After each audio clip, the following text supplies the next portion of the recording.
Corruption, my short horror story collection, is out now on my website, afterplagueart.myshopify.com. Get 15% off your first purchase.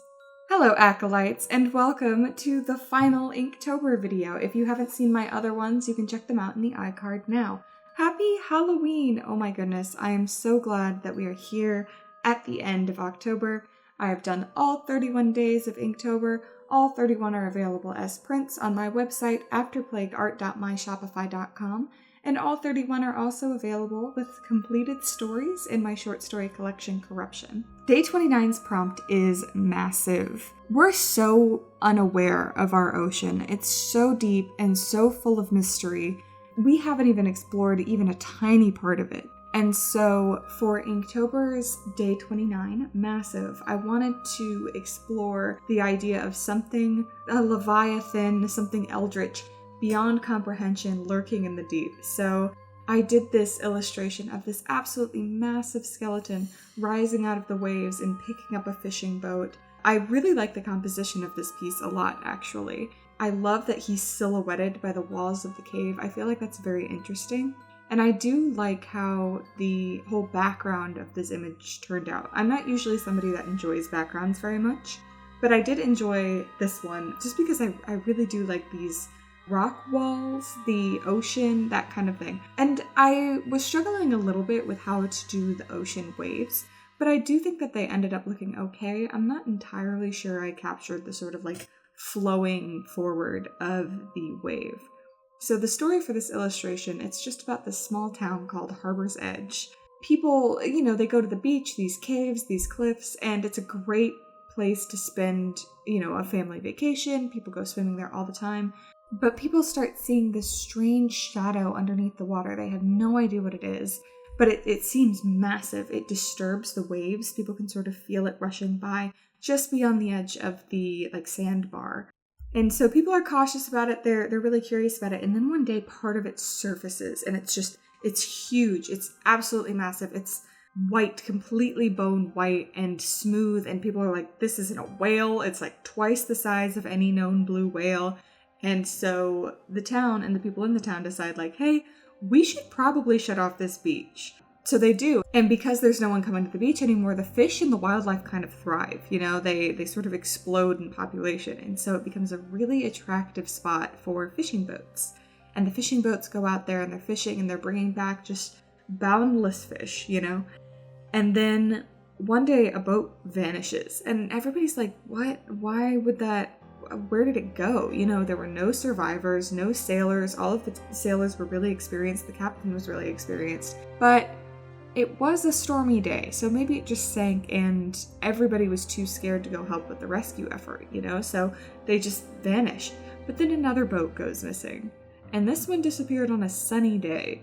So everybody's like, this is really scary. We should probably stop sending boats out there. So they decide to hire a marine biologist, Dr. Jonathan Turner, to go in and see what he can find out about the Leviathan, about whatever is in their water. So clearly, again, I've talked about this before in some of my previous Inktober videos, that you do end up getting kind of spoiled for what the ending of the story is, because how I structure the book is that all of the illustrations are on the very last page of the story so that you don't get any spoilers. But that means that if you're watching this right now, you are getting slightly spoiled, so I'm sorry about that. This one, it was actually... It's not that I don't like this illustration, I do. It's just something about it wasn't particularly inspiring to me either when I was illustrating it or when I was writing about it. I'm not sure. You guys will have to let me know what you think about it, because the response on social media to this one was actually pretty positive, but it just doesn't resonate with me, aside from the interesting composition of the cave surrounding the skeleton and framing it. So I don't know. I'm not 100% sold on this one, so let me know what you think. I'd really be interested in your opinions, because it was one that took me a long time to come up with a concept for. So this illustration took me 3 hours to complete, and this is Inktober's Day 29 Massive.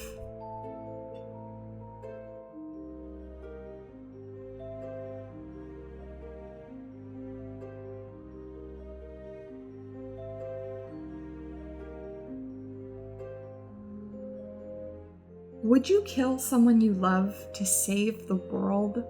That's the dilemma that faces the protagonist of Inktober's Day 30 Rush. So this man, Michael, is approached in the park one day by an older gentleman who he just sort of seems out of place. You know, he's wearing a suit to the park. He's got on like these mirrored sunglasses. And when he speaks to Michael, he tells him that he's a time traveler from the future.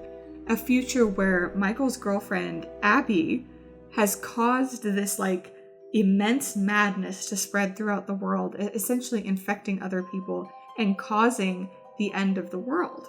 And Michael's like, oh, you're senile, you're crazy, old man. But this guy is able to rattle off details about Michael's life that he shouldn't know. And so Michael's like, okay, what do you, okay, maybe I believe you that you're from the future, but what do you mean? Abby would never hurt anybody. And the old man's like, are you really sure about that? So Michael sort of stumbles away, like completely baffled. He's like, I have no idea what this means, you know? On their way out of the park, his girlfriend is displaying some really weird behaviors that she hasn't displayed before. Is this a sign of the madness that this old man was talking about, or is it something else? So, thankfully for me, this is actually one that's not spoiled by the illustration, but I am still very pleased with this illustration. I think it's quite interesting.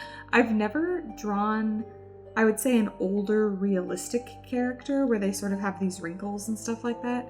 And I'm actually very pleased with how they turned out. I had a lovely reference. I get all of my references from Pinterest, in case you're wondering. I should honestly create a reference Pinterest board so you guys can go see what I'm working off of and maybe work off of them yourself.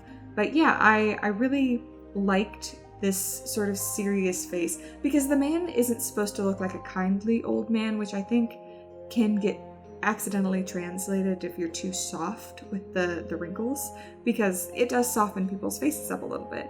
So he's still got this really harsh cheekbone and harsh jaw that makes him look intimidating. And he also has a bit of a sharper nose as well. So it gives him this appearance of somebody that's all business, no nonsense, very dignified. And that's definitely what I was going for with this illustration. He's supposed to look like somebody with authority you wouldn't want to question.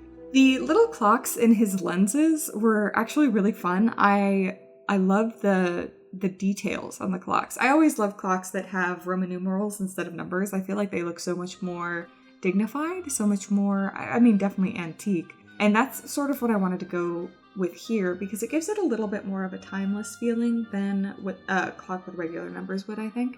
And I also put a bit of detail into the hands of the clock and added these secondary dials.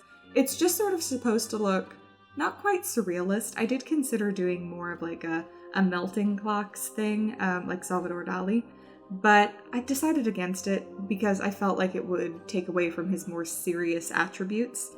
But I did want to do almost not quite a steampunk, you know what I'm trying to say, like a antiquity sort of clock, an unreal sort of clock, because this story is kind of about time travel, which is difficult. Time travel is always difficult. And I struggled with how to make a story about time travel that didn't hit all of the regular pitfalls, where there's paradoxes going on and you have to very detailed plot out, because this is just one in a collection of 31 short stories. So if I had to spend a ton of time plotting out the details to make sure there were no paradoxes and that there was time travel going on, but there was reasonable time travel going on where it makes sense, because time travel is one of those things that people complain about all the time because it's incredibly difficult to get right. So instead of doing any of that, I made the time traveler not the POV character, which definitely helped, because if he was the POV character, then you would have to see him traveling through time, if he even does travel through time. I'm not going to say one way or another, except I am. I'm going to spoil. Because I do want to talk about this, because this is sort of a story that's a little bit more ambiguous as to whether or not the time traveler is telling the truth about whether or not he actually is a time traveler. I think, and people who have read the story think, that he's not actually a time traveler. He's just taking advantage of Michael to get him to kill Abby. And for a couple reasons. There's a few reasons that you could ascribe meaning to his behavior. One of them that I think is really funny, this is not actually the reason, but one of them that I think is very funny is Abby and Michael have a dog. And I think it's really funny to think this guy was in the park, saw them playing with their dog, and then was like, I want that dog. So he convinced the guy to kill the girlfriend. So she would be dead, he would go to prison, and he would be able to steal their dog. Which I think is a very, very funny reason to convince somebody that you're a time traveler and have them kill their girlfriend. Canonically, not true, but I do think that's hilarious. I forgot what I was talking about before that tangent. I apologize. But yeah, I'm just, putting sort of the final details on here. I considered making his suit a darker color. It's sort of supposed to be white/off-white. And I did add this fun little tie clip to his tie that looks like an hourglass. I wanted to make his tie actually look like an hourglass, but when I tried, it didn't really seem to work out. So I just added the little hourglass tie clip to make it sort of tie in a little bit better to this time traveler theme. He's supposed to sort of look anachronistic, like his clocks. He's supposed to look like you're not sure what time period he's from. This illustration took me 3 hours and 45 minutes, and this is Inktober's Day 30 Rush.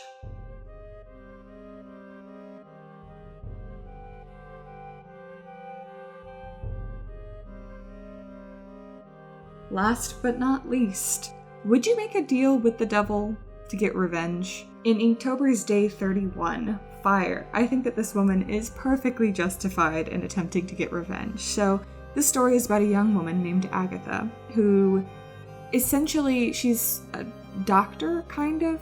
She is a young woman that is taking care of her father. She has like an herb garden where she makes tonics and stuff to heal her ailing father. But the townspeople are kind of suspicious of her because she's a young unmarried woman who makes all of these potions, So one day a mob sort of comes to her garden and they're like, hey, we are arresting you under suspicion of witchcraft. And she's like, yeah, but I'm not a witch and I need to take care of my father. And they're like, too bad, you're a witch. And so they take her to the town center and they put her in this big rusty cage, waiting her burning the next morning. Some stranger comes to her in the middle of the night, offering her not a chance at escape, but a chance at revenge, if only she'll swear her loyalty to him. So that man is the devil.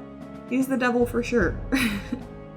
But I like this illustration a lot. I think that this is one of my favorites. Honestly, it's also one that didn't take me very long, which is strange, because some of these, they take me quite a while, and I like them. But some of them, the art just seems to sort of flow with no issue. The only issue I had with this one was near the very end, and I'll tell you guys about that in just a little bit. Remind me, don't let me forget. But I really like the shapes of this fire. I looked at a lot of other people's illustrations of fire to sort of get an idea of what it should look like, because you can draw fire really softly and, really floaty. I really like this sharp fire. What I was looking at was a lot of tattoos, because that sort of does these really defined fiery shapes that are sharp and they have like little cutouts in them. I love it so much. I think that it turned out fantastic. The other thing is her hair and her expression. There's just so much movement upwards in this piece that I really, really like. And I like her facial expression being not scared, not terrified, not anything like that. She's like actually sort of happy. She's pleased with getting her revenge, I would say, even though she's being burned at the stake. So I put a lot of detail and a lot of texture into the dress so that you can have areas of really high detail next to areas of lower detail. Like I wasn't going to put a lot of shading into the fire, obviously, because it's just supposed to be a light source. So having this like really dark area of detail next to the lighter areas of the flames I thought looked really nice. Additionally, I did sort of the same thing with the wood, where the wood is darker compared to the lighter area of the flames, though I did have to add in like these sooty burned ends, which I really like. I think that turned out really well. As far as the story behind this illustration, it was one that came to me pretty quick. The only other option I really thought was like somebody actually like on fire, but again, I hesitate to draw gore, and I think that burns are quite difficult to draw anyway, at least emotionally quite difficult. So, I thought that a classic sort of witch at the stake burning was probably the best option. I didn't know exactly what to do with the background. I thought about maybe adding in some like reaching branches, and then I was like, I feel like it's just taking away from the actual image. I didn't want to go dark completely up towards the logs because the fire should be putting off some level of light. So I compromised with myself by doing this little ring of light around her. I don't know. Tell me what you think of that, because I don't know if there was a better solution to that or not. I think it turned out fine. I really like it. So I did spend some time. It was kind of interesting having to shade behind the fire onto more fire. I suppose it sort of implies smoke, I guess, like a darker smoke. And I did like that. But it was odd to be like, okay, what part of the fire would be darker than other parts of the fire, you know? So this is the stressful part that I was talking about. So I selected these logs with like the select tool, and then Procreate kept freezing and crashing. So I kept doing like this detailed selection. Procreate would freeze and crash, and I would lose all my work. I don't have to do it again. It was so frustrating.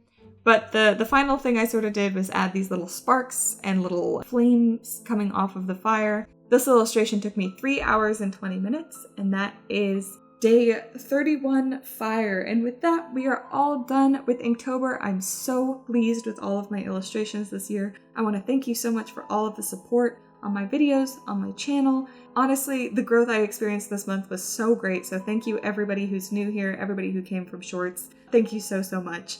I really appreciate it so much. Don't forget you can get any of these as prints on my website, afterplagueart.myshopify.com. My short story collection, Corruption, is also live on the website right now. It's available in both paperback and hardcover.